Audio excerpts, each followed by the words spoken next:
معاشی بحران پاکستان کے لیے IMF امداد کتنی اہم ہے؟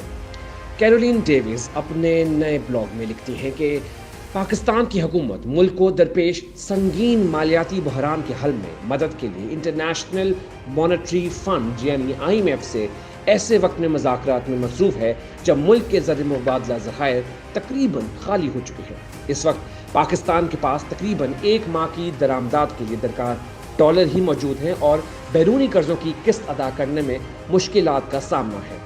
ایسی صورتحال میں IMF کا وفد جمعرات کو 10 دن کے مراکزات کے بعد ملک سے روانہ ہوگا، جن کے مقصد بین الاقوامی امداد کی فراہمی کی بحالی کو ممکن بنانا تھا۔ حالیہ ہفتوں میں پاکستان میں افراط زر 27% تک بڑھی، جو 1975 کے بعد مہنگائی کا ایک نیا ریکارڈ ہے۔ ایسے میں سیاسی اعتبار سے اہم سمجھے جانے والے سال کے دوران جب عام انتخابات منعقد ہونے ہیں، ملک کی معیشت سے منسلک خدشات بڑھتے جا رہے ہیں۔ رواں ہفتے پاکستانی روپے کی قدر میں تاریخی کمی ہوئی اور ایک ڈالر 275 روپے کا ہو گیا، جو ایک سال میں 100 روپے کا اضافہ ہے۔ پاکستان میں اس وقت بیرونی کرنسی کی کمی ایک بڑا مسئلہ ہے۔ پاکستان کا صنعتی مرکز سمجھے جانے والے شہر فیصل آباد میں جوبلی ٹیکسٹائل جیسے فیکٹریاں حال ہی میں بند کر دی گئی تھی، جس کی وجہ توانائی کا بحران نہیں بلکہ درکار سامان کی خریداری کے لیے ڈالر کی عدم دستیابی تھی۔ فیکٹری کے مینیجر فہیم بتاتے ہیں کہ اگر ہم سامان درآمد نہیں کر سکتے تو مصنوعات کیسے تیار کریں گے؟ ہم پہلے ہی نقصان اٹھا رہے ہیں۔ انہوں نے BBC کو بتایا کہ وہ 300 ملازمین کو گھر بھیج چکے ہیں۔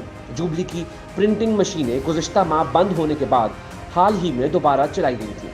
فہیم نے کہا کہ ان کی فیکٹری کے پاس چین سے درآمد ہونے والی ڈائی ختم ہو گئی تھی اور بینک کی جانب سے ان کو نئی ڈائی کی درآمد کے لیے ڈالر فراہم نہیں کیے گئے۔ ماہرین کا کہنا ہے کہ پاکستان کی حکومت نے روپے کی قدر کو مصنوعی طور پر مستحکم رکھنے کی کوشش کی، جس کی وجہ سے مارکیٹ میں ڈالر کی کمی پیدا ہوئی۔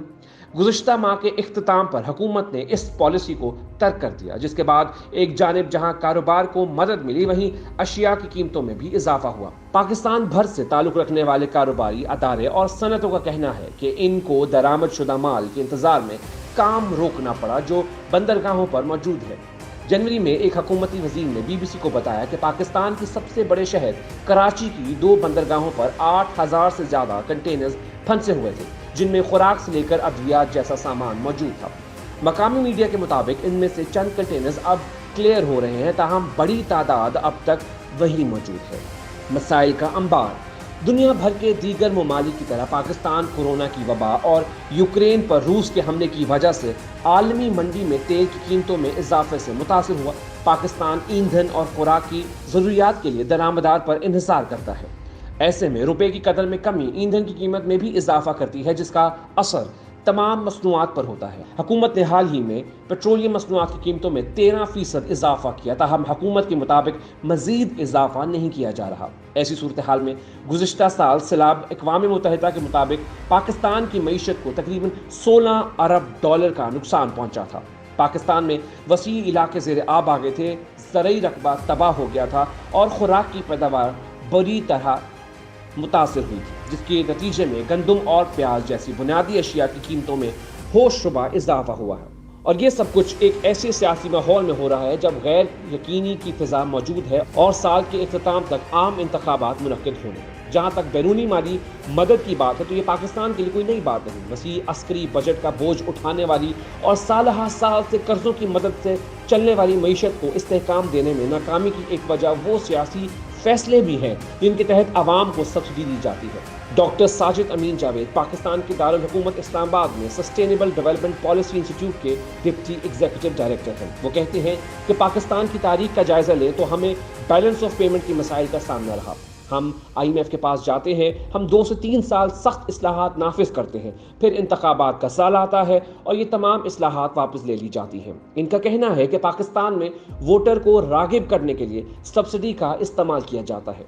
اب سوال یہ ہے کہ کیا پاکستان اگلا سری لنکا ہو سکتا ہے؟ پاکستان کے سابق وزیر اعظم عمران خان 2018 میں ملکی معیشت کو سنبھالنے کے وعدے کے ساتھ اقتدار میں آئے تھے۔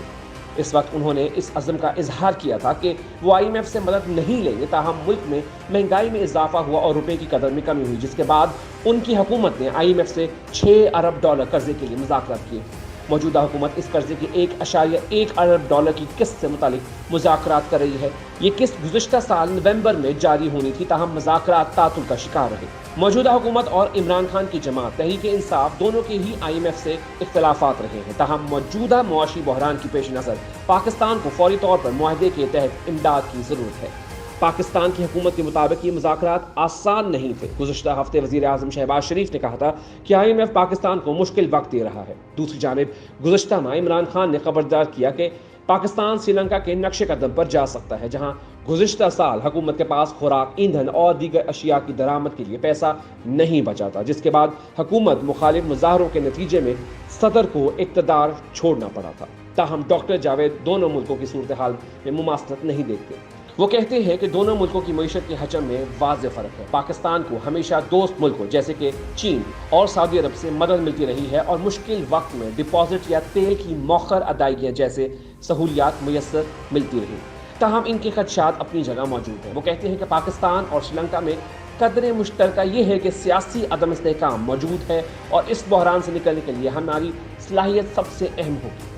پاکستان کی موجودہ حکومت اور عمران خان کی جماعت تحریک انصاف کے درمیان شدید محاذاری جاری ہے۔ عمران خان اپنی حکومت کے خاتمے کے بعد سے ملک بھر میں ریلیاں اور مارچ منعقد کر چکے ہیں اور اس وقت عوام کی ایک بڑی تعداد میں مقبول ہے۔ پاکستان کی موجودہ حکومت کا کہنا ہے کہ وہ عمران خان کے اس مطالبے کو پورا نہیں کریں گے کہ ملک میں عام انتخابات قبل از وقت کروائے جائیں۔